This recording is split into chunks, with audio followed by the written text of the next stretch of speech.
6 years old na siya. Okay na. Birthday na naman niya. Siyempre. Yung table na naman. 6 years old, mag-aaral na siya. Kailangan na yan ng table. May birthday niya. Gano'n. Birthday na yan, gising ka. Makinig ka. Makinig ka. Istorya. Gising ka. Birthday ko na. Makinig ka.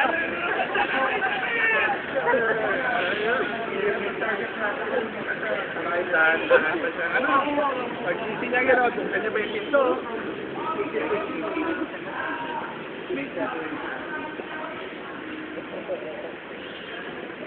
Eksakto pala ba siya na? Gising ka na pala. Meron akong gift sa'yo eh. Magugustuhan mo to. Gusto mo no? Talaga tayo!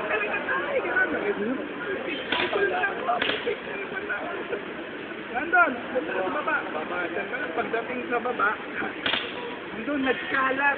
Mga notebook, bag.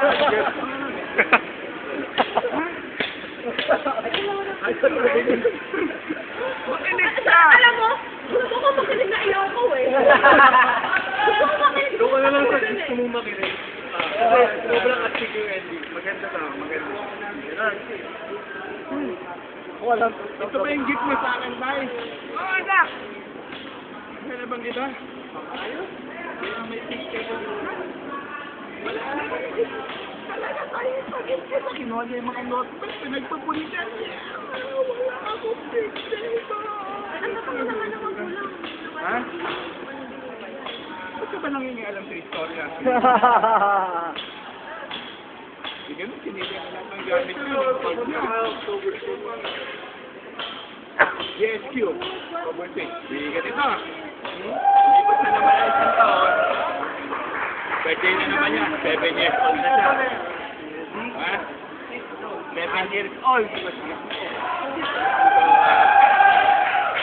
years old. Ano kong grade yun? Grade 1. Grade 1 na siya. Birthday niya. Ano naman? Birthday niya. I-honor si Bogart. Honor si Bogart. Sa akin ang tatay. Bibilang ko sa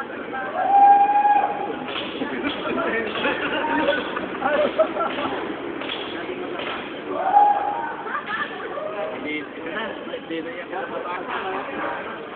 Ay! Galing eskwela ngayon, ano? Galing eskwela si Bogart. Yan!